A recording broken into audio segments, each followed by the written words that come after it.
Very lucky. Week 13 is here, guys. We got a lot less games because of Thanksgiving and that Black Friday game that everybody enjoyed so much. We're going to do what we always do here. It's time for the final takes. We're going to look at projections, ownership. We're going to look at the optimal lineups on the solver. We're going to see what ETR's data thinks are the best sim ROI lineups. We're going to hop over to Stochastic, see the best ROI lineups for every QB on there. It's the final takes, guys. Let's get into it. Long Thanksgiving weekend here. Whole lot going on. Kid's a maniac. Wife was throwing up last night. It's a good time here. It's her birthday. So birthday next week, but she had a birthday celebration last night. So we're doing well here. Appreciate all you guys watching live. It's also not telling me the amount of live viewers here. So gonna be a fun stream, but let's get into it and seeing many chats popping up. Appreciate you guys being here. Hope it was a good holiday for you all. We got to get to work now. Top projected players on the slate overall. Let's filter down to the main slate here. Of course, Stochastic data coming your way here up top. Shout out to all you guys. Help me reach the most affiliates fees we got in a while, I guess ever on this channel. So thank you for that last month. But keep it going here. Stochastic 15% off. Link in the description for all their data, tools, all of that. I know I pulled the sticker back off. Top projected players. Alvin Kamara, now number 1. He's up to 24.1 fantasy points here. So some of the projections since we did Friday's video have moved around a little bit here. I did notice a couple guys like the Jets players, Garrett Wilson and Devontae Adams look better on Friday. They dropped a few points. Aaron Rodgers also is down to an unplayable point level right now. Kamara, though, up a lot here. He's your top projected player by about a point and change. So Alvin Kamara looking like the chalk, going to be owned a lot as well. If you want to try to get leverage on him, go to Taysom Hill, even though Taysom Hill feels like he'll also be pretty owned as well. Lamar Jackson, the spot versus Philadelphia today, one of the spots a lot of people are going to target in tournaments, try to capture that game stack. Seems like Devontae Smith going to not go in that game, so figuring out the Ravens side of the equation, we're going to game stack it up, can be the harder part. For Philadelphia side, A.J. Brown going to look great now. Dallas Goedert going to look a lot better. Jahan Dotson, still going to be Jahan Dotson, unfortunately. A.J. Brown is now at number 3. His projection's gone up quite a bit, 21.9 fantasy points. So potentially a chalk receiver on the slate. That could be a big change from what we saw on Friday. We'll see what we get in a moment here. Justin Herbert's come down a little bit, but still one of your top values on the slate, 3.8x value, the $5,600 salary. If I had to guess, the ownership will not be the 25% that we saw on Friday. That's felt impossible anyway. Still think Justin Herbert gets owned 15-ish, 15 and 20, be my guess. Player that people expect to pass a lot. They've heard about the Chargers having a higher pass rate over expectation in the last month or so. They're going to chase it today against Atlanta, be my guess. 5,600 appealing price tag, but the ownership come down. It's going to be the big thing that comes down to if you play him or not today. And Kyren Williams at number 5, the other back in New Orleans side of the equation. Top projected player as well. Going to get direct leverage on Alvin Kamara if you do go Kyren Williams' way. Certainly possible that both guys fail as well, with Kyren Williams getting less guaranteed work overall since Cooper Kupp's been back in. Puka Nacua as well back in, getting a lot of targets. It's something to worry about if you're going to play Kyren Williams. That said, does project well, and he does go head-to-head with our chalk player of the week, Alvin Kamara. Position by position here. Top QBs. Shout out to all the chats here. If you think I'm going to do your either or when I'm doing my shit, Chase Brown's the chalk, though. So go. That's the main thing to keep in mind here. Chase Brown, though, his projection did drop a little bit since Friday. Top projected QBs right now. Lamar, Herbert, we talked about them. Jalen Hurts, the opposite side, that Baltimore-Philadelphia game. Hurts, I would say, has the much easier matchup. Philadelphia's defense has really coalesced well together under Vic Fangio since the Eagles bye week, where basically everything started to look a lot better for the Eagles. Beginning of the year, the Eagles defense did not look good. It looked like a team that you could target against every week because the offense is going to put up points and the defense is going to give up points. Now it's not like Baltimore at all, where that's the same situation for Baltimore as it is right now. I kind of think that Jalen Hurts is a better play than Lamar. The issue is you do have Saquon Barkley taking some of those goal line touchdowns away, so that's sort of the fear of that. Jaden Daniels at number 4. Jaden Daniels very live as a tournament play to me here against Tennessee.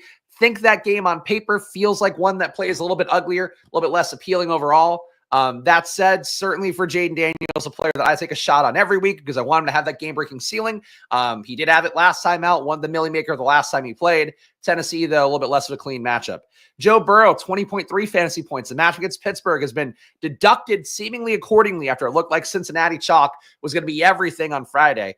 Burrow, good projection still. Maybe more contrarian. People do fear that Pittsburgh defense. It is still a tough defense, but the main thing to keep in mind, Cincinnati drops back, one of the highest rates in the league. So high pass rate opportunity against Pittsburgh for sure, even though it does feel a bit uncomfortable to play him in that spot. RBs, your top projected RBs right now. And not talking about the restaurant with, I guess, serviceable sandwiches. We're talking about running backs here. Alvin Kamara, that's a real Sunday joke. I apologize. Alvin Kamara, Kyron Williams, talk about those guys. Chase Brown, the man in the thumbnail. I forgot to put drop shadow on, give him a little white line around his face. That said, Chase Brown, also surprised that this is how Chase Brown looks, maybe. I feel like his hair doesn't have the best hair in football. Chase Brown, look, check downs against a team that creates pressure is the thing. The main thing with Pittsburgh, they're a good defense without blitzing as much as they have in the past. They don't get home as much either, so you're not really getting that kind of value you get from an RB check down quite as much, where basically if a team blitzes a lot, if they create a lot of QB pressure, getting those drop-offs, feeling more reliable is the thing that comes along with that. So Chase Brown, I expect to still be fine because Joe Burrow's going to be passing a lot. If the deep ball's not there, he'll throw it to Chase Brown. PPR wise, I think he can still get where he needs to go. As super chalk, it does worry me because I think the touchdown expectation has to be a little bit lower here. He's not a power runner, and really trying to power run for him against Pittsburgh, I think it's going to go really poorly.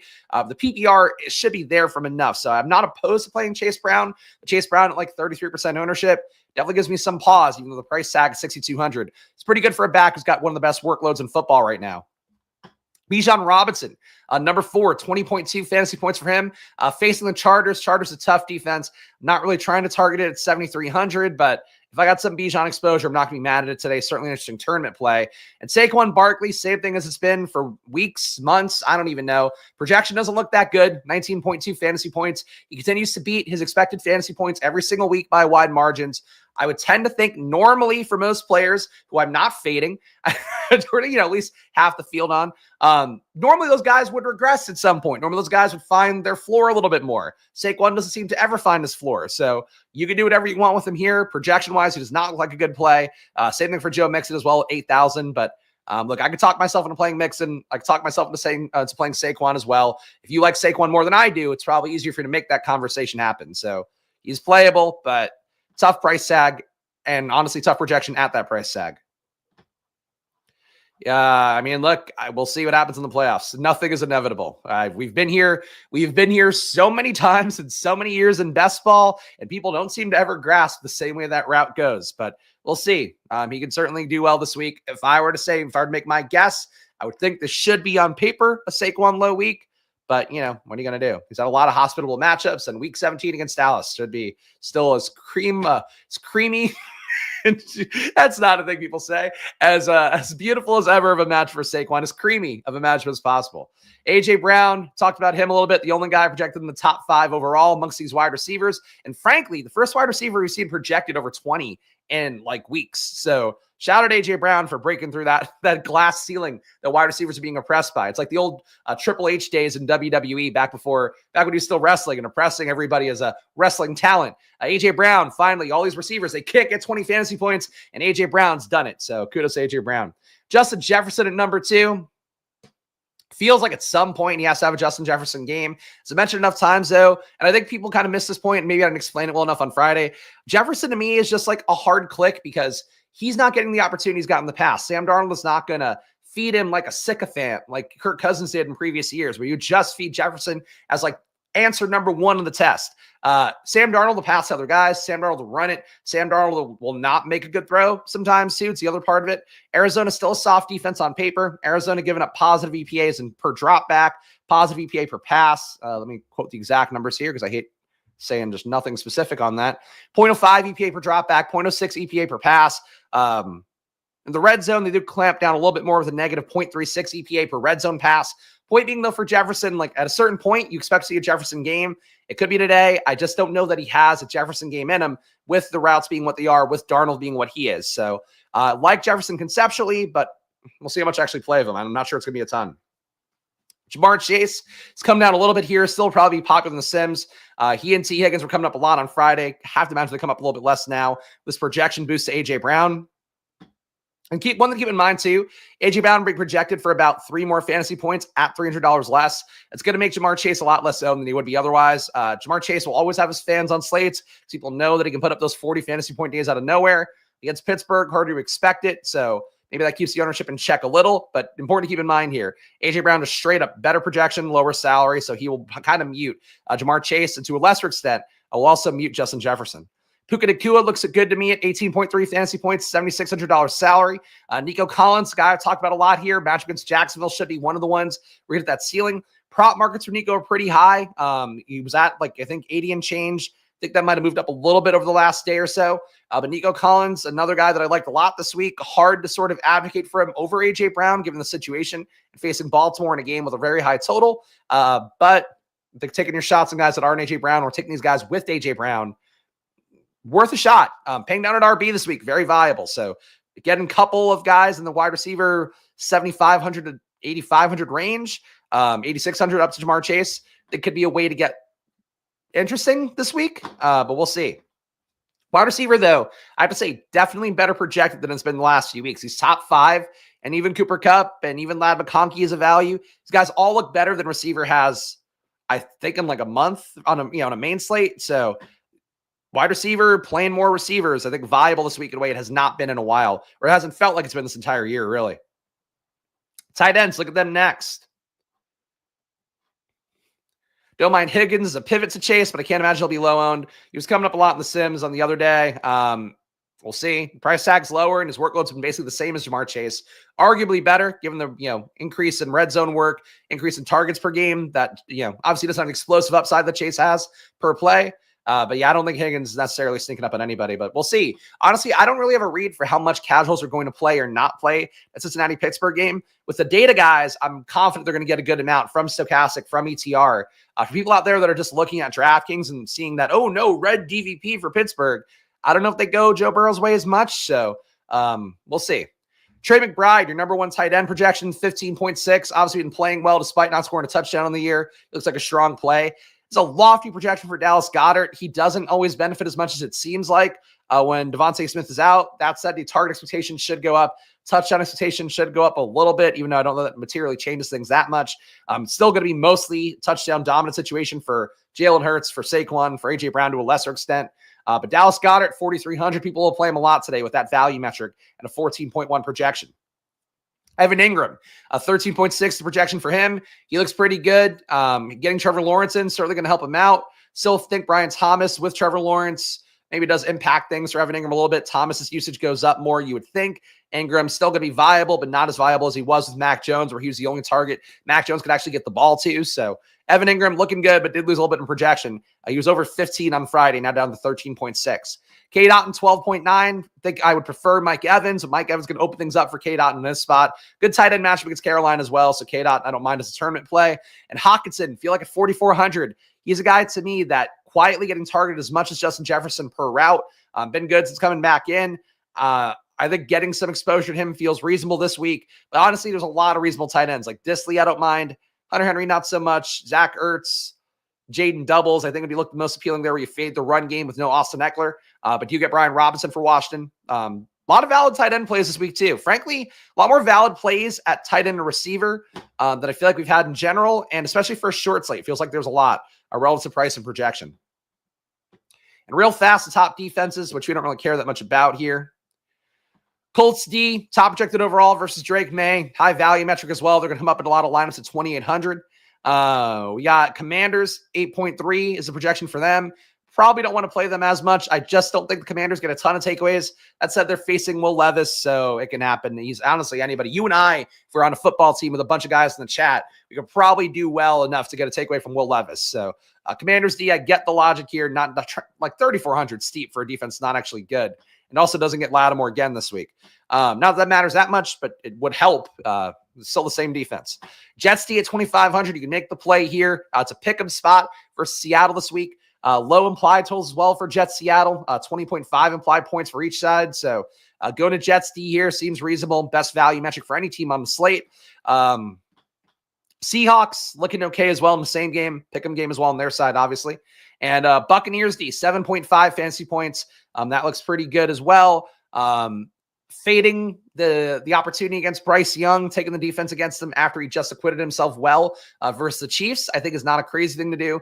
That said, Tampa Bay, a bad pass defense overall and a bad run defense, even though people still fear it. Because they hear, oh, Vita Vea is there. It doesn't fucking matter. Still not good as a team structurally against run plays. That said, Bucks D, projecting okay enough. I would have a hard time playing him at 3,600 though. All right, your top owned plays. We'll go position by position here too, but let's look at the top ones first. Of course, optimizer coming up in a moment. Sims coming up in a moment as well. We got to establish the table here up top here, not the high table, not the John Wick high table. We don't want to ever establish that one. Bad dudes. Who would have thought there'd be corruption amidst the assassin community? I was watching a lot of John Wick clips last night, so it's probably not top of mind for you guys as it is for me right now. Alvin Kamara, because I'm the John Wick of fantasy football. I think we've all said that. Great hand speed. Look how fast that hand goes. Alvin Kamara, 42% ownership for him. Chalk play of the week. The projection looks amazing for him. Still think that ownership, it sucks. Like Alvin Kamara should be leveraged against a chalky Taysom Hill. I would rather have Alvin Kamara conceptually. But Taysom Hill, I mean, we can see him somewhere on here. Taysom projected for 13% as a tight end at 5K is still a lot. But, like, you're not really getting leverage against Taysom Hill. I feel like the way to play this now would be to hope that Kamara and Taysom both get there and play them both, and that's the way to get unique. Kamara just projects too well right now. So, I don't know what to do with Kamara today, to be honest, because, like, if he doesn't get touchdowns, he's probably not going to get you where he needs to go. He certainly won't hurt the floor. He's your cash game play number one. Like, no matter what, I think he's got to be the first guy you pop in with that ownership, reasonable price tag, that projection. But at 42%, I really thought like 25% owned Kamara versus 15% owned Taysom Hill. Kamara still looks good there. At almost half the field projected play Kamara, pretty close to it. He becomes a less interesting play. So, yeah, Kamara's a tough choice for me today. I think the move is probably just to not play him and not play Taysom or to try playing them together. But, like, they're going to be owned a lot, so you're going to be kind of in a batch of people, which still a good play no matter what. We'll see what the Sims say. They'll probably be an important lean as well. High table, break out the bong. Well, it's a different kind of high table, I think. I don't think there's a lot of weed smoking in John Wick. It's about a new washer dryer set. Need the answer to today's test to pay for it. Oh, God. Good luck to you. Chase Brown, 38% ownership for him. Still expected. Tough matchup. Great price tag. Best way to sum that up. Still think you get PPR scam his way there no matter what. One touchdown of PPR scamming, probably enough for Chase Brown to get where he needs to go. That said, 38% ownership. Higher ceiling players out there for sure. That's how that looks. Kyron, 22% ownership for him. That also feels high. The price tag for Kyron's low enough. Saints run defense is going to be green on the DraftKings app DVP-wise, so casuals will play them a little bit or play Kyron against them a little bit. Kyron himself, one of the best workloads in football, as I've said enough times on the stream. Getting on the year, 5 intended red zone touches a game, 2.4 inside the 10-yard line. Saints D on the year, giving up 0.07 EPA per rush, 0.25 EPA per red zone rush. It's a really good spot for Kyron as well. So maybe the move would be to not play Kamara, not play Taysom, just play Kyron and hope the Saints don't score points. Rams D with it. Hard to trust the Rams D. Just trying to think of game theory here a little bit, but it's a lot of Kyron. I would not have expected that much Kyron to come up. Justin Herbert, 20%. No way Herbert will be 20%. Jason says, people love Herbert, and people know the pass rate over expectation thing has been rising. So I don't think it's crazy to say 15 and 20. 20 feels like a lot for any QB, but you got to remember, it's a matchup with Clippers, fucking Christ. NBA, still always on the brain. Chargers versus Atlanta here. People love attacking Atlanta's defense, so I think that's the other thing to keep in mind as well, which is fair because it's one of the softest on the year.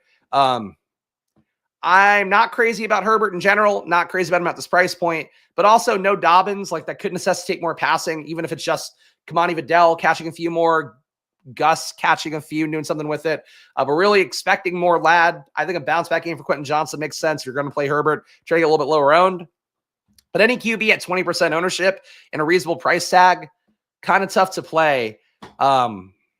I don't know. I think I'd still play him close to the field, though. Try to take a few shots because, like, we've seen this happen enough times where there's one play that has a good value metric, good projection, going to be chalky. Like Geno Smith has done this before. You find unique ways to hit that stack in a few lineups, I think is still the move. So I'm going to do that, even though for me, not the biggest Justin Herbert fan in the world, not the biggest fans of his targets either, like, honestly, but you got to play some Justin Herbert, I think, this week with that price metric and that matchup. Bijan Robinson, 7,300. This one I have the hardest time with. I don't think there's 19% going to Bijan. That feels wrong to me. I think people know the Chargers are a tough matchup on paper. Bijan does get the flexibility because this should be a competitive game, should be in for them to show pass, should be in for them to show run, have the opportunity to do both. With Algier, they can't really do both as much, so they just have him out there for run plays primarily. So for Bijan, I think he has some utility in the game, but 19% ownership for Bijan is a lot of Bijan. So Not sold on that. Surprised Gus isn't higher. He doesn't have any good box score results on the year, and the projection isn't like not that good either. So he could punch in. Honestly, he could score you 2 touchdowns and still give you like 16 fantasy points. So you can play Gus. I'm sure I'll play some Gus, but he shouldn't be a priority. I don't think he's not been good enough. And then you want to see what Vidal has as well. So you kind of run risk on both sides for that. All right, positionally here. Let's go position by position to see that ownership. Oh, man. All right. Herbert, 20%. Richardson, 12%. Stafford, 8%. Darnold, 7%.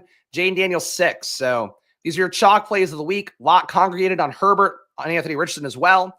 Nothing here that feels that great in terms of the chalk ownership. AR against New England, I think that's a low total game personally. I mean, it is a low total game right now, projected for under 45 fantasy point or 45 implied points.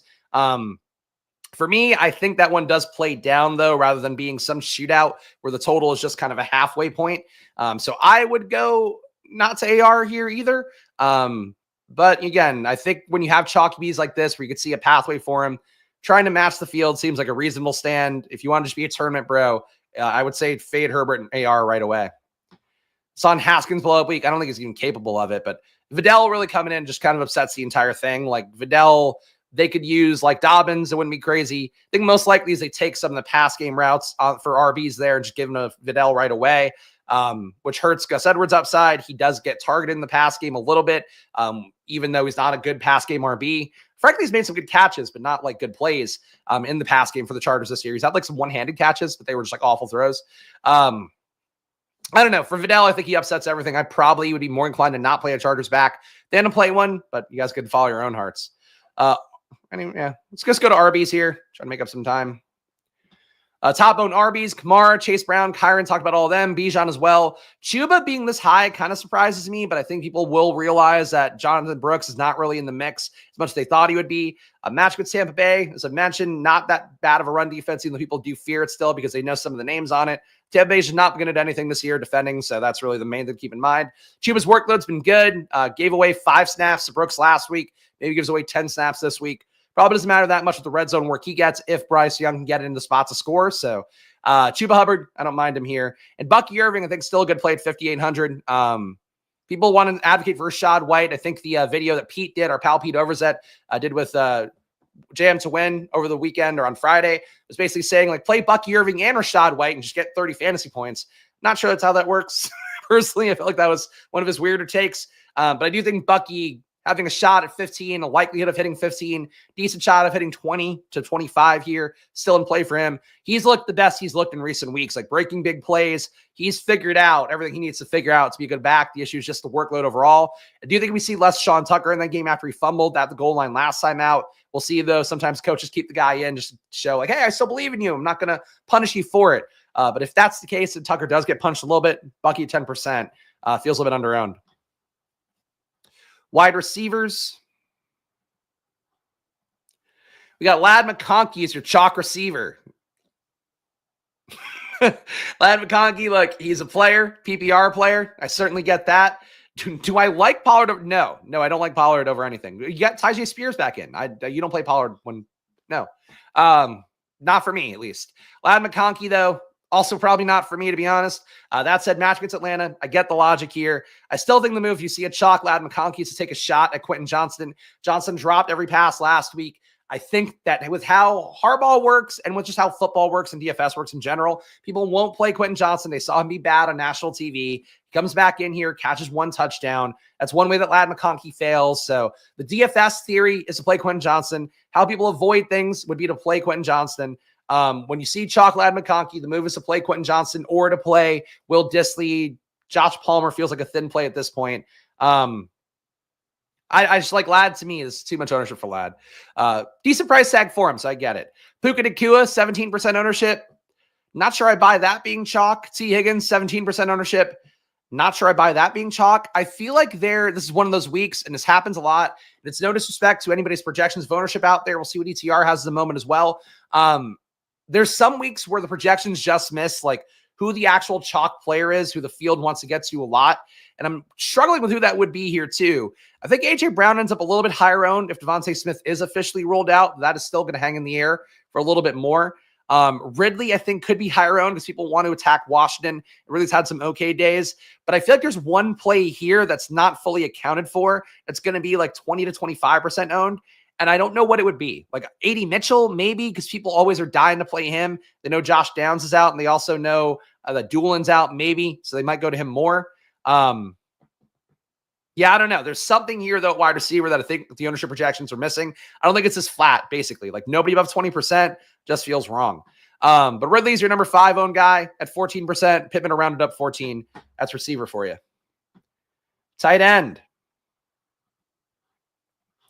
Bad chalk. Well, the good news, if ever there were weeks to just play whoever you want, then you could do that, Jason. I've honestly considered it this week. Like, I always have a hard time fading chalk because of the fact that, like, like chalk is still supposed to be good plays fundamentally. And like Sims have showed us that you can play good chalk, put low on things around it, put a low on QB stack with the chalk plays of the week. You can be fine still win a tournament. This week, though, like chalk has congregated a lot on plays that feel pretty flimsy. So I think this week in particular, if you want to just take out the top owned plays and build teams without those guys, I think it'd be a reasonable approach. But obviously chalk becomes chalk because they're good plays. So important to keep in mind, at least on paper, good plays. David Moore thoughts. He's had one of the higher first read target shares in the league over the last couple of weeks. So I think he's viable. I don't know that I trust it, but I think he's a good play at that range. I probably wouldn't put him in every lineup, but he's at a price tag that works. I guess the best thing that I would say, the same thing I said on Friday, he's a better play than Kayshon Boutte was at the same ownership and same price tag. Feel that pretty strongly, but does he give you 20 here? I don't know if that's what I'd expect. So if he doesn't give you 20, he probably killed your lineup. So how often do you think he's going to hit 20 fantasy points? Play him that much. Be my suggestion for you guys. Dallas Goedert, 18% ownership for him at 4,300. Will Disley, 13% at 4K. So stacked up with Herbert is the expectation there. I guess McConkey, Disley stack should be your expectation for Herbert. So again, you play Quentin Johnson, get leverage on both. Taysom Hill, 13% ownership. Might be light. Taysom's one of those guys where if you flip the cards and he's 25% owned, I don't think it'd be crazy. Darren Rizzi, the interim coach for the Saints, keeps talking him up, keeps talking about wanting to basically have him on the field for every play. He's also talked about managing his touches more, so a little bit of mixed kind of coach speak there. But Taysom, I think it makes sense in a week where Kamara is super chalk, but chalk Taysom is always scary because he could legit put up 8 today, and he would kill you entirely on the slate and would give you no shot to cash or make a tournament winning lineup. And that's kind of scary, that much ownership. Potentially more too. Like, I think this could be light. Zach Ertz, 12.4%. That feels kind of lofty. $3,800 price tag works, but I think people are going to pay up for tight end more. With the projections there from McBride, talked about Hawkinson, chat seemed like Hawkinson as well. Ingram, I think people have liked the last few weeks, even though Mac Jones not being in is going to kind of impact that a little bit. I don't think that Dallas Goedert ends up this chalky, but for projection players, so they're going to come up a lot. And then defense is real fast. Colts at 16%, Jags 8, Jets 8, Cards 7, Bengals 6. Let's go to the solver next. Let me log in this tab, and then we'll switch it over. And guys, if you appreciate this content, first of all, do similar content for the NFL and NBA every single day. So make sure to hit that subscribe button, hit that like button. It does go a long way for me here. I'm just one guy doing a channel, showing you my gambling, researching as best I can, putting together my own data for NBA as well. And of course, really just compiling data for everything in a way that a lot of people cannot do. So hit that like button, subscribe. It really does matter a lot for me here on this Thanksgiving. The Black Friday deal here is you get to watch this show for free. So please help your brother out. Hit that like button, subscribe. Check out our sponsors too, Stochastic, to solve their data. 15% off Stochastic, link in the description too. Even if you want to take whatever Black Friday / Cyber Monday deals they may have going, click the link in the description, then do it if you can. And unabated, $30 off promo code SPLASH. And the solver I'm going to show you now, also link in the description. You check that out. Solver never gives you deals though, which is frankly not good marketing, but that's what they do. All right, optimal lineups with the solver. Let's take a look here. No settings on it.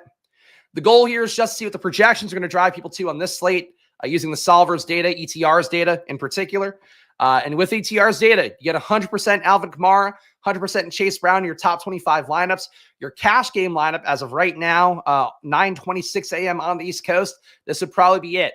Justin Herbert, Chase Brown, Alvin Kamara, T. Higgins, Puka Nacua, David Moore, Evan Ingram, and Taysom Hill. Taysom Hill makes it in for ETR's data, and Colts D. So that's your chalk. Those are your guys that project well enough.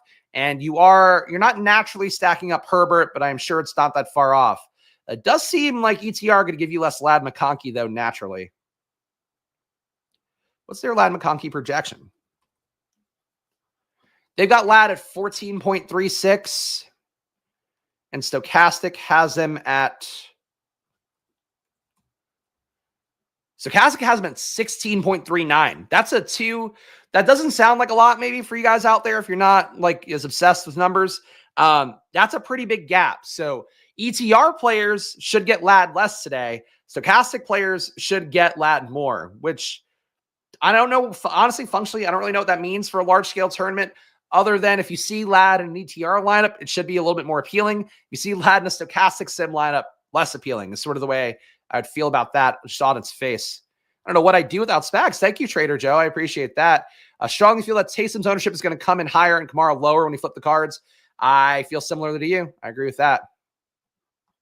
Andrews at sub 4K in a high total game feels like a mistake. That's true. Yes, we can never critique anybody. That's always the main thing here. That's what it's very important for both life and DFS contests, and never critique anybody and take everything they say at face value. That'll always work out well. Let's run a sim lineup for the solver here and see what we get. Let me put on my stack settings as well, or give a boost to all the wide receivers and tight ends with their QBs, but not more than that. And let's put in 3 unique players per lineup as well to get a different spread of lineups. Let's see what we get in 250 here. We'll run a solver sim. Stochastic sims coming up. We'll go QB by QB for Stochastic as well. We'll see what the top solver lineups are coming up in a moment here. And it's building in real time, guys, so bear with me. If you have any questions, drop them in chat. I'll keep scrolling through here. Taysom or McBride. McBride should be the play. This guy G-Temp's just been asking either or the entire show. Vegas median for Ladd, 5.3, 68.5, plus 165 TD. 15. Look, that's not a perfect way to do median projection stuff, I will say. That's one that I know Stochastic staff, as like talked about internally, don't do that. So I'll give you that one as just sort of a warning with it. But as like a check and balance, 15.3 fantasy points not going to do a lot for you for a tournament. I'll give you that. Comment God, wish you much success in the coming year, bro. On the right path, keep grinding. Thank you. I appreciate the kind words. And I appreciate your guys' support here, watching live. Of course, do the best I can to show you everything I can here. That's the promise here.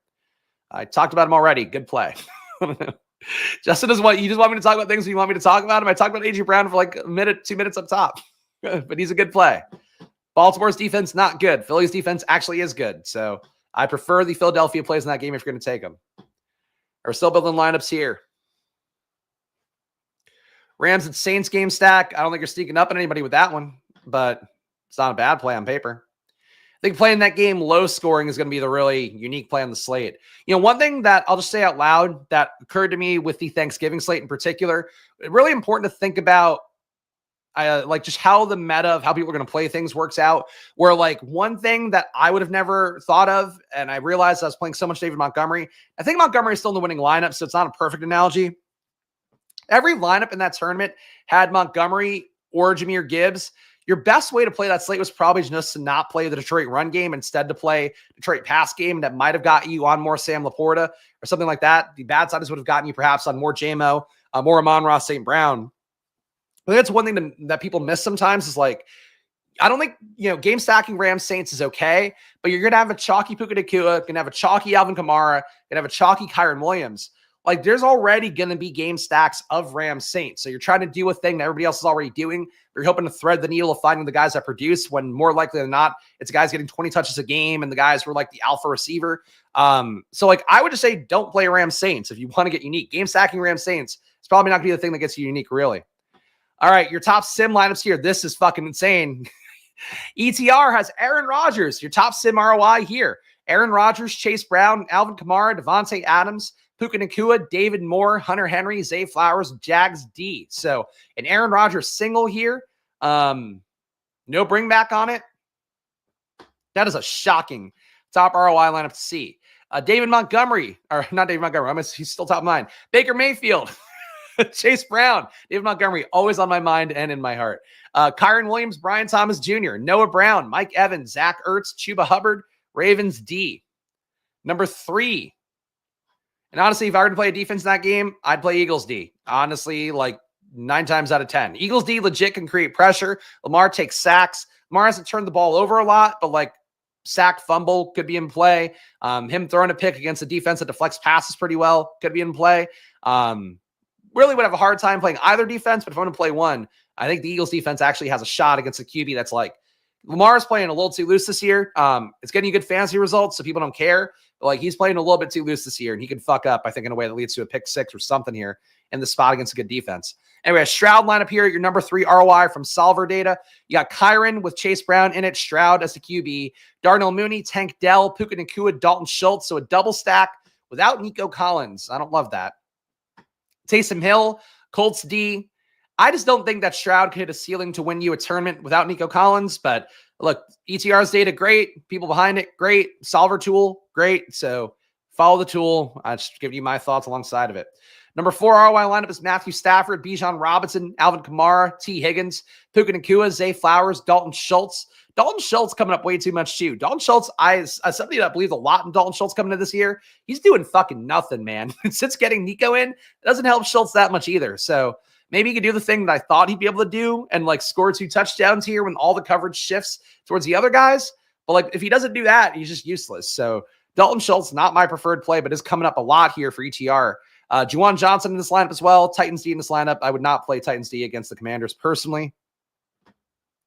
And number 5, Stafford here again. So two of the top 5 lineups have Stafford in it for ETR data. Chase Brown, Chupa Hubbard, T. Higgins, Calvin Ridley, Demarcus Robinson coming off the DUI, I guess going to play this week. Taysom Hill, Kyron Williams, and Falcons D. Falcons D against Herbert. Falcons aren't very good. Are they at least deflecting passes? If you're deflecting passes, you're at least around the ball. So there's a shot of hope there. No, they're not deflecting passes either. A low 5.6 pass deflection rate, 84% catchable ball rate. They create pressure a low 17.6% of the time. They get sacked 7% of the time, which is okay. Hurrying the QB 8% of the time is pretty good. Yeah, I don't know. I would have a hard time thinking that Herbert falls apart that much that Falcons D could get there. Yeah, Jags D is going to come up because of the price. Still think they're a good play, but yeah. All right. Other QBs to note here, you got a Bryce Young lineup. Bryce Young, Aaron Jones, Gus Edwards. I do think it's low-key a decent Aaron Jones spot. They've been giving too much work away to Cam Akers lately, but Aaron Jones, interesting at under 10% owned. Gus Edwards coming in 11% with ETR data. He's in this lineup. Jamar Chase, Puka, Thielen, Taysom Hill, Zay Flowers, Jags D. Anything interesting here? Here's your mandatory Burrow double. No Jamar Chase, but you got Burrow with Chase Brown and Higgins. Burrow, Brown, Kamara, Higgins, Mike Evans, Demarcus Robinson, Juwan Johnson, Zay Flowers, Jets D. Here's an AR lineup. AR with Chase Brown, Kamara, Pittman, Mitchell, AD Mitchell, Puka Nacua, Evan Ingram, Bucky Irving, Vikings D. Not bad. Herbert with a single stack. That does not make me feel good. Herbert single with Ladd McConkey, Bijan, Kamara, T. Higgins, Zay Flowers, Hunter Henry, Zach Ertz, Patriots D. You're getting a lot of double tight end. That's one observation right away. Not as much as some slates where it's like every lineup has it, but it looks like we're looking at like at least half of them have double tight end. Here's a Jaden lineup here. Jaden, Chase Brown, Kamara, Higgins, Noah Brown, Mike Evans, Evan Ingram, David Moore, Patriots D. All right. Interesting look here. All right, let's see what Stochastic has as a comparison's sake. And let me build it over here. All right. So we're going to build 10,000 lineups on Stochastic and have them compete 10,000 times. We'll see what we get here. And guys, again, if you appreciate this content, number 1, hit that subscribe button, hit the like button. Do these videos Monday to Friday at 11 a.m. besides Wednesdays. For the NBA, at Splash Play NBA, Monday to Friday at 4 p.m. every day. Similar process here, looking at projections, except for NBA, I also build my own. Looking at the ownership data, Sims tools, trying to find out what the products here, the main products that make everybody build lineups in this industry, what they show you. That's the goal here of every video. So hit that like button, subscribe, and do all that. And of course, join down below. Your support goes a long way. A lot of people who really want to be involved with the channel sometimes aren't members, and that bums me out because if you're really a regular here, best thing you can do is supporting the show down below by joining for $4.99. Special Black Friday deal, just $4.99 here to join down below. we had 1,000 members, my life would be a lot easier. So I can hire people. That's really the goal. Doing enough work so they can then shunt some work to somebody else. The American dream. Appreciate all you guys watching, though. We'll see what we get with these lineups coming up here. Of course, we're going to look at the top ROI lineups, and then we'll go QB by QB based on the slate order to find out top ROI lineups for every QB here. Even Drake May. That's the sales pitch. Even Drake May. What is it to first this week? It's probably 33%. It's going to be faster if I look at my phone. See, the Millie Maker this week is... Oh, why does DraftKings always load so slowly? All right, so 100. All right, it's 40% to first this week in the Millie Maker. So let's do 40% here. And let's see what we get. I don't know why the filters are on. Here we go. All right, contest sim coming up. It's a big share to first place. Yeah, 40%. There we go. You got it. I got it before you. But yes, with the delay, it gives me a little bit of an advantage to do my calculations. And not the biggest Millie Makers this time of year, unfortunately, because user interest dies out after a certain point of the NFL season. People realize they're losing every single time. So you sound like you're feeling better. Thanks, Eddie. I feel a little bit better, but yeah, still definitely still dealing with the fall out of sickness for sure. Who's your paint your chest play thing? Well, now it's painting my chest. To be clear, I would never paint my chest either. I'm not taking my shirt off on stream. I'm not painting myself on stream. I would say that it's Jaden again. You give me low and Jaden on a slate against a team I don't think is that good. I'm going to take Jaden. So I'll be doing Jaden McLaurin again enough. But the best plays this week in my mind, it's probably A.J. Brown if Devontae Smith for sure doesn't go. So there's a chance that Devontae Smith goes and that would completely break everything we talked about this morning and everything that's also in the data right now because A.J. Brown would come down, Goddard would come down. But if he doesn't go, I think it's got to be A.J. Brown. At RB, I think it's Bucky. I think it's Bucky for me. I'm going to play Chase Brown, still a decent amount. Still going to play Kamara, a decent amount. But I like Bucky the most because, frankly, like just eye test wise, like he is at like the peak of his powers, like breaking 50-yard plays now. Like he's doing the stuff that I thought he'd be able to do from day one. And he did some of it, obviously earned himself the role. But like I think he's now like looking incredibly good in a way that I would take that shot. Are your top ROI lineups according to Stochastic? Number one will surprise you. If I could clickbait this like BuzzFeed, Will Levis is your number one ROI lineup right now. Will Levis, Alvin Kamara, Bijan Robinson, A.J. Brown, Calvin Ridley, David Moore, Trey McBride, Dallas Goedert, Cardinals D. Gotta say, and we've said this before, so there's a couple weeks here where I kept seeing Caleb Williams lineups. I'm like, gotta tell you, that lineup looks really fucking sick. Like, it just needs the receivers who are underperforming to hit. In this one, you just need Levis and Ridley to hit. And you're getting a ton of sick plays with it based on projections and ownership. This is a really fucking dope lineup. The issue is the Will Levis lineup. But that's a really good lineup. You just need the stack to hit. That's it. So I like that.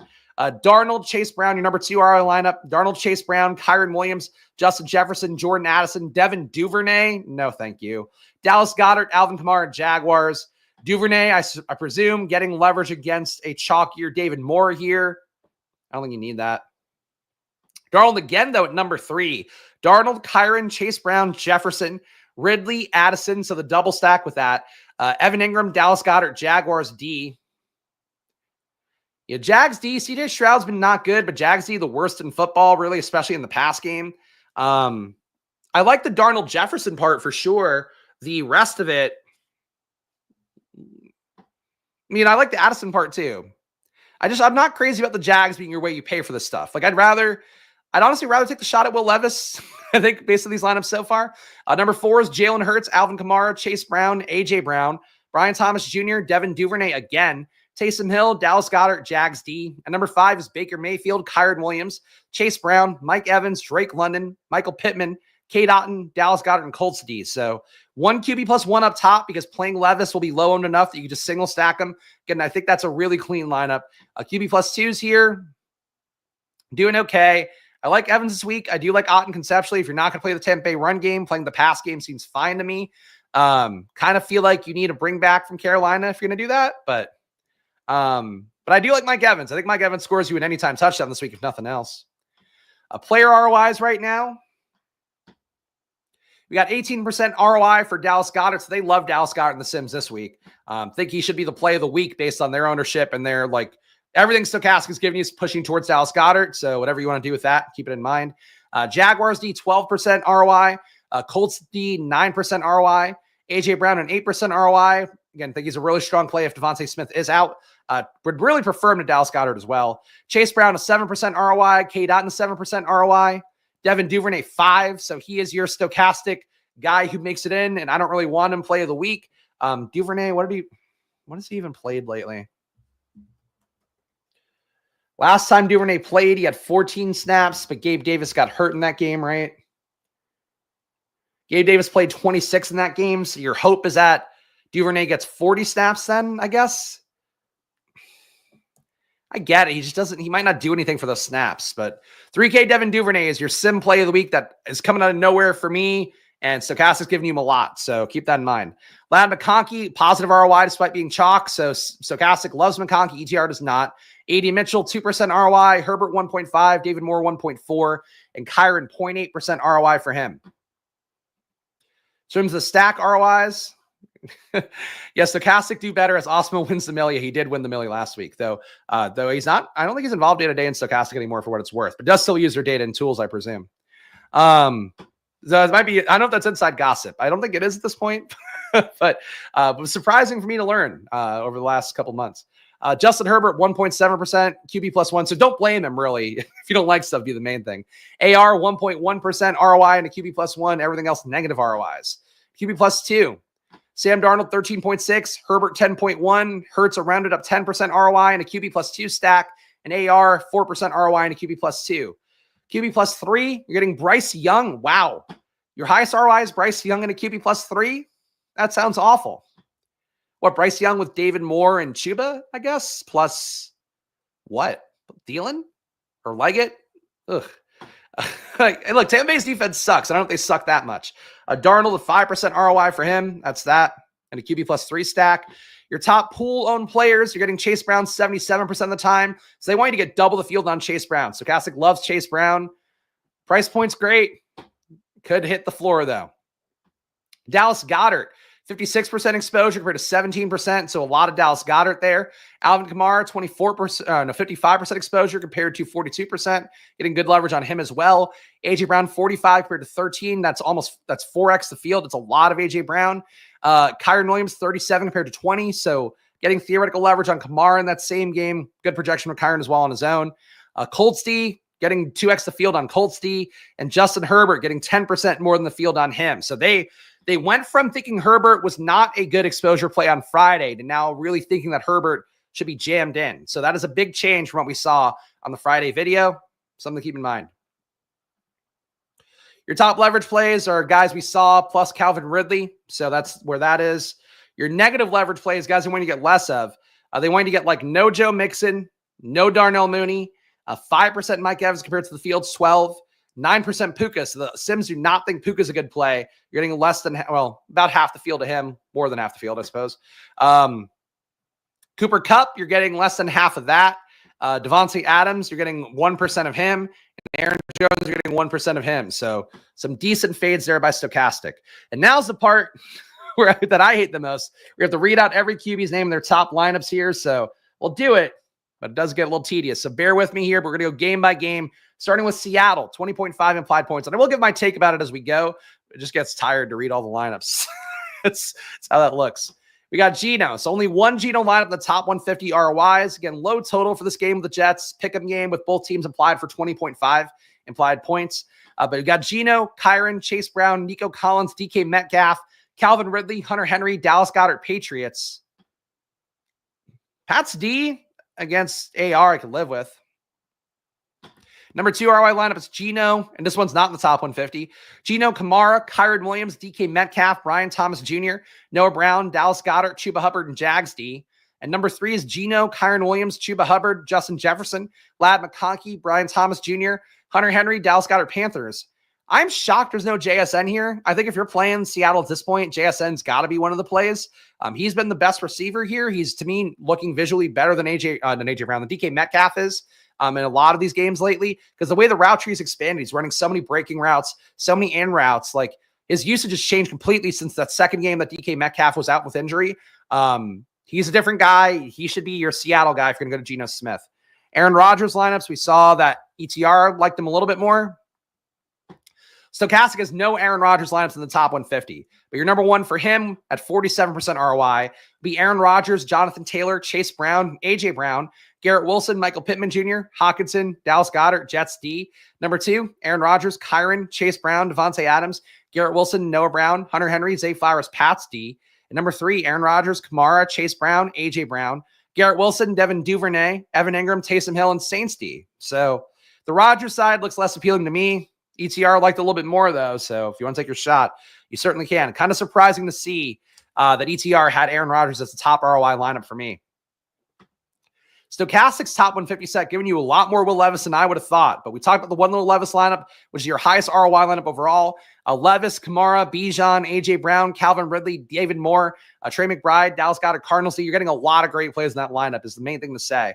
Number 2, you're getting Levis, Kamara, Chase Brown, AJ Brown, Calvin Ridley, Pittman Jr., Ingram, Goddard, Colts. Pittman's outlay looks better with Josh Downs out. I don't know if it's like that good to be worth playing him here, but I get it. Number 3 again with Levis, Kamara, Kenneth Walker, AJ Brown, Calvin Ridley, Brian Thomas Jr., Zach Ertz, K-Dot, and Jaguars. So Tennessee, a low 19.5 point implied total. Hard to love them for that.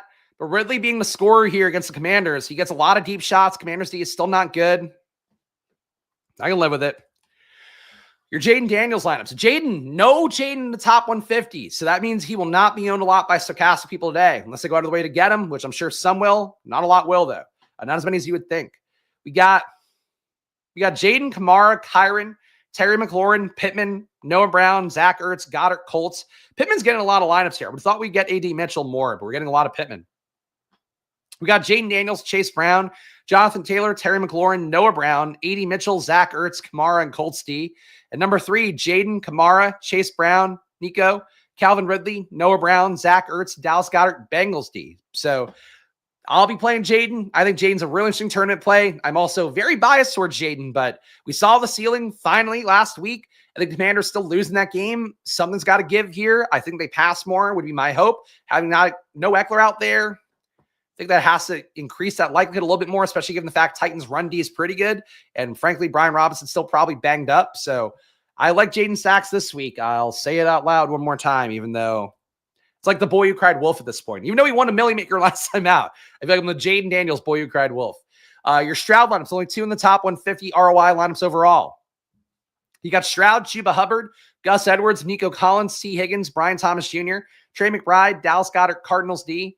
Number 2 is Stroud, Kamara, Chase Brown, AJ Brown, Nico Collins, Duvernay, Conklin, Taysom Hill, Jets. And number 3 is Stroud with Kyron, Bucky, Nico, Tank Dell, Pittman, K-Dot, Goddard, Colts. Like this one a little bit. The Pittman sticking in everything, though, is kind of taking me a little bit off. And this one, too. I like these lineups. I think these are pretty decent ones. Like the Nico opportunity here a lot. Nico without Stroud feels a little bit better. But if they're going to get Stroud going against Jacksonville is the way to do it. It's like legit the worst pass defense in football in every possible metric. It's not just like whatever DVP things you're going to see on the DraftKings app. EPA-wise, they're like historically bad this year. So Jags D attacking with Stroud makes sense other than the fact that Stroud himself is just not that good and the offense doesn't play call for him to do things that actually make him good at fantasy. Trevor Lawrence up next with his 20.3 implied points. No positive ROI lineups in the top 150 and very few overall. Lawrence with Kamara, Chase Brown, AJ Brown, Zay Flowers, Harrison Jr., Zach Ertz, Mark Andrews, and Cardinals D. So unstacked Lawrence, which basically tells you that nobody's going to play Trevor Lawrence today. So if you want to take a shot in a guy coming off of the shoulder injury that probably would knock out most players, you can do that with Trevor Lawrence and nobody will be there. The rest of them are negative ROI, so I'm just going to skip it for the sake of time. Colts D. Anthony Richardson lineups. Let me guess, a lot in the top 150. A lot of AR in the top 150. You are not sneaking up on anybody with Anthony Richardson this week. We got AR, Kamara, Chase Brown, Justin Jefferson, Calvin Ridley, Michael Pittman, K. Dotton, Dallas Goedert, and Colts. It's a clean lineup. Pittman can hit. That's a clean lineup. AR, Chase Brown, Kyron Williams, Justin Jefferson, Pittman Jr., Duvernay, Goddard, Kamara, Colts. The Duvernay ones I'm just not predisposed to, but I feel like you got to play fucking one share of Duvernay now after seeing him pop up everywhere in these stochastic lineups. With a 4-point projection too, which I think speaks to the fact that Duvernay doesn't have to do a lot to make the winning lineup. One touchdown catch is probably enough for you if Duvernay can do that somehow. Number 3 ROI lineup for AR is AR, Kyron, Chase Brown, AJ Brown, Zay Flowers, A.D. Mitchell, Trey McBride, K. Dot, and Cardinals.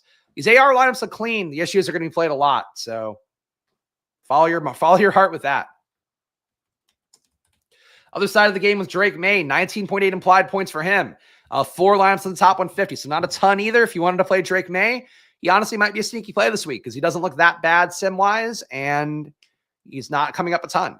Drake May, Alvin Kamara, Chase Brown, A.J. Brown, Calvin Ridley, Pop Douglas, Hunter Henry, Taysom Hill, Saints. That's a clean lineup.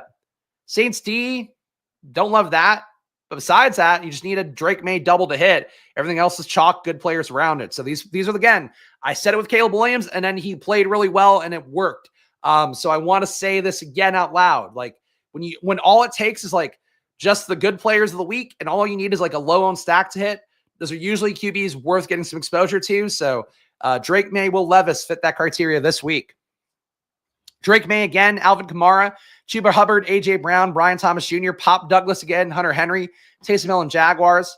Number 3 is Drake May, Kyron, Chase Brown, A.J. Brown, Calvin Ridley, Brian Thomas Jr., Evan Ingram, Hunter Henry, and Patriots. That's even a better lineup. These Drake May lineups pop. Patriots D, with that, I mean, can the Patriots shut down AR, maybe get a touchdown, and then Drake feeds Hunter Henry for at least 1 touchdown? I think that can work. I don't mind these lineups. Drake May and Levis were not guys I were like, oh, I got to get some exposure here. But these lineups are really clean with them at QB.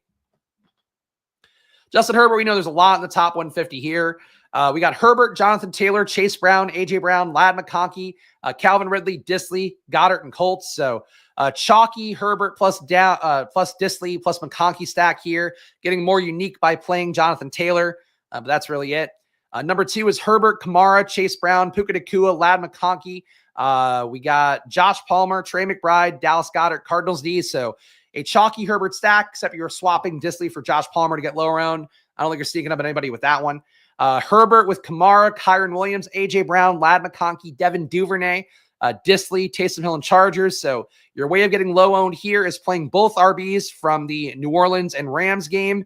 You are putting in Devin Duvernay for a cheap play that gets you low owned as well. Not the most exciting Herbert builds, but you got to play some Herbert, I think. How you do that? Follow your heart. Kirko Chains. Maybe a game where he has to pass more because the Chargers putting up points against a soft Atlanta defense. That's certainly a possibility here.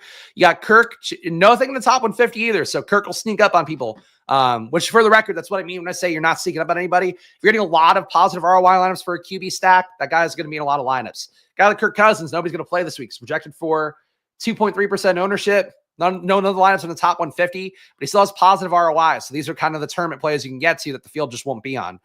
Cousins, Chase Brown, James Conner, Drake London, Darnell Mooney, Pittman, Goddard, Kyron, and Cardinals. Likely you're not getting the tight end with the flex. And look, it just takes London and Mooney hitting. You're also entirely fading the Chargers side, which feels maybe unnecessary, but okay. We got Cousins again, Jones, Chase Brown, A.J. Brown, London, Mooney, Ertz, Goddard, Falcons, and Cousins, Kamara, Breece Hall, Drake London, Tank Dell, Darnell Mooney, Disley, Dallas Goedert, and Jets. So those are those lineups. Okay, we get through every QB here, guys. Try to get out of here by 10 usually, but we'll probably go a little bit late here. Kyler Murray stacks next. Kyler, I will say, this is a tough matchup on paper in my mind, going against Minnesota's defense. He could run more here because they are going to blitz him at a pretty high rate. If they blitz him, he runs out of the pocket, could end up scrambling a lot more than usual here, and that does tend to lead to Kyler's biggest days. You have to have a pass catcher with him. I would not play him naked, but your top ROI lineup is naked Kyler. But not a lot in the top 150, so kind of sneaky. Kyler, Kamara, Chase Brown, AJ Brown, Brian Thomas Jr., Noah Brown. There's a lot of Browns here. Evan, no racist. Hashtag no racist. Evan Ingram, Kate Houghton, Cardinals D. Kyler Murray, Bijan Robinson, Chase Brown, AJ Brown, Drake London, Duvernay, McBride, Goddard, and Cardinals. Kyler with Kamara, Chase Brown, McConkey, Marvin Harrison Jr., Leggett, McBride, Goddard, Saints. I don't mind these lineups. I think they all are kind of fun. That first one would be my favorite. I just wish you were stacked up. Opposite side of the game with Darnold. We saw a few up top. Getting Darnold, not sneaking him on anybody here. Lots of lineups in the top 150 ROIs. Darnold, Chase Brown, Kyron, Justin Jefferson, Jordan Addison, Devin Duvernay, Goddard, Kamara, Jags. Darnold, Kyron, Chase Brown, Justin Jefferson, Ridley, Addison, Evan Ingram, Goddard, Jags. Darnold, Kamara, Chase Brown, Jefferson, Addison, Mitchell, McBride, Goddard, Colts. So feel like playing Darnold with Jefferson will be less owned as a result, but for Darnold to hit a tournament ceiling, maybe you need Addison or Hockenson with it. So that's how that looks. You're getting a lot of Jefferson with Addison in those Darnold lineups. Russell Wilson, not really a play for me this week. But maybe. Russell Wilson, Kyron, Chase Brown, Duvernay, Pickens, Ridley, Ingram, AJ Brown, Jags. So single stack with a bring back. It's kind of fun. Wilson, Kamara, Chase Brown, AJ Brown, Pickens, Austin, Trey McBride, Freiermuth Cardinals, and Wilson, Kamara, Chase Brown, Puka Nacua, Pickens, AD Mitchell, Taysom Hill, Goddard, and Colts. Honestly, Russ lineups too. They don't look bad. You're getting parts of the chalk here, leveraging against it a little bit, like playing a game stack. Those aren't bad. Really, it's so weird what you learn from this process where it's like, yeah, Levis, not a bad play. Drake May, not bad. Russell Wilson, not bad. These price tags kind of work for those guys. Joe Burrow lineups with the Bengals having 24.8 implied points. You got Burrow, Kamara, Chase Brown, Jamar Chase, T. Higgins, David Moore, Zach Ertz, Dallas Goedert, Panthers. So QB +3 for Burrow in that number 1 ROI lineup. Number 2, Burrow, Kyron, Chase Brown, AJ Brown, T. Higgins, David Moore, Evan Ingram, Will Dissly, Jags D. At number 3, Burrow, Kamara, Chase Brown, Higgins, Drake London, David Moore, Trey McBride, Dallas Goedert, and Cardinals D. Burrow, not sneaky that much, but people are going to play him. Sharp players will play him. I'll say that. Stafford lineups for the people that want to game stack this game. You got Stafford, Kyron, Chase Brown, AJ Brown. The Chase Brown, AJ Brown is really in like every fucking lineup here. It's one observation to note for sure. Puka Nacua, David Moore, Evan Ingram, Dallas Goedert, Jags. Stafford, Kyron, Chase Brown, AJ Brown, Cooper Kupp, David Moore, Taysom Hill, Dallas Goedert, Panthers. And Stafford, Kamara, Chase Brown, AJ Brown, Puka Nacua, Devin Duvernay, Evan Ingram, Dallas Goedert, and Jags D. A good amount of Stafford in the top 150, but not a crazy amount. Derek Carr lineups. These might be like the Levis ones where it's just kind of fun. Carr, Kamara, Chase Brown, AJ Brown, T. Higgins, Michael Pittman, Taysom Hill, Juwan Johnson, and Colts. That's interesting. I don't know if it's good, but it's interesting. Carr, Kamara, Jonathan Taylor, AJ Brown, Tank Dell, Pittman Jr., Taysom Hill, Juwan Johnson again in Colts. And then Derek Carr, Kamara, Kyron, Zay Flowers, Ladd McConkey, MVS, Trey McBride, Taysom Hill, and Cardinals. That one's kind of fun. It's a lot. You get in the full game stack. So if you're going to game stack it, I think that's one unique-ish way to do it. Hard to trust Derek Carr at this point, but it's not a bad lineup. We got 2 games left here. No, thank God. 2 games left.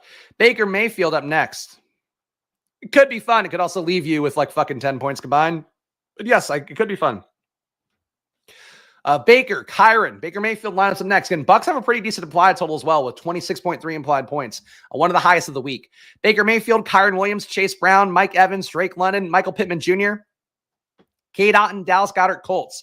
Main thing for any Bucks lineup is you need it to not get close enough that the RBs can punch it in, because if they can, they will. Baker Mayfield, Alvin Kamara, Chase Brown, Mike Evans, Tank Dell, Calvin Ridley, Cade Otton, Dallas Goedert, Titans. I will say, even if you don't play the Bucks stack, I really strongly believe Mike Evans scores a touchdown this week. Does he give you a 100 and a touchdown? I can't say that, but I'm fairly confident he does give you 1 touchdown. Number 3, Baker Mayfield, Jonathan Taylor, Chase Brown, Puka Nacua, Mike Evans, Josh Palmer, Cade Otton, Dallas Goedert, and Colts. I don't mind these lineups. They don't feel quite as good as like the Levis ones where you just need like one part of a stack to hit and that's it. But they're not bad. I don't mind them. Bryce Young side, getting a little bit in the top 150, but not a ton. Bryce Young, Chase Brown, Bijan, AJ Brown, Leggett, David Moore, Cade Otton, Alvin Kamara and Saints. That one's not bad. I don't know if the Saints D can put up enough to shut down the Rams, but it's interesting. Bryce Young, Chase Brown, Kyron, AJ Brown, Leggett, and Moore, K-Dot, and Kamara Bengals. And lastly, here in the top three, Bryce Young, Chase Brown, Chuba Hubbard, AJ Brown, Xavier Leggett, David Moore, Hawkinson, Kamara, and Vikings. And last game here, and coincidentally the most important one. So guys, hit that like button one more time here before everybody fucking leaves and go watch his other content. Subscribe, do all that stuff. And we look at Philadelphia and Baltimore here. Jalen Hurts getting 24 implied points. Total's come down a little bit for them. Oops. I put that in the wrong tab. Here we go. Jalen. We got Hurts, Kamara, Chase Brown, AJ Brown, Brian Thomas Jr., value Devin Duvernay coming along for the party like herpes, Taysom Hill, Dallas Goedert, Jags D. Number 2 is Jalen Hurts, Kamara, Taylor, AJ Brown, Brian Thomas Jr., Devin Duvernay. If you call him, if he were a couple by himself, he'd be Devonay. Zach Ertz, Dallas Goedert, and Colts D. Number 3, Hurts, Bijan, Chase Brown, AJ Brown, Brian Thomas Jr., David Moore, Ingram, Dallas Goedert, Jags. If I'm going to play one of these, this one appeals to me the most. The Hurts lineups don't look as fun as they should, though. And lastly here, your Lamar lineups, your Lammy Lamb lineups. Not a lot in the top 150. It's a tough match against that Philadelphia defense, but they do have 27 implied points today. So paid up for Lamar. Could be interesting. Lamar, Kamara, Chase Brown, Zay Flowers, Calvin Ridley, Pittman, Goddard, Andrews, Colts. That is not a bad lineup at all. That is not a bad lineup at all. Lamar, Kamara, Bucky Irving, Zay Flowers, Brian Thomas Jr., A.D. Mitchell, Trey McBride, Dallas Goedert, and Colts. And this one outside the top 150 is Lamar Jackson, Chase Brown, Bijan, Zay Flowers, Rashad Bateman, Kayshon Boutte. No, thank you.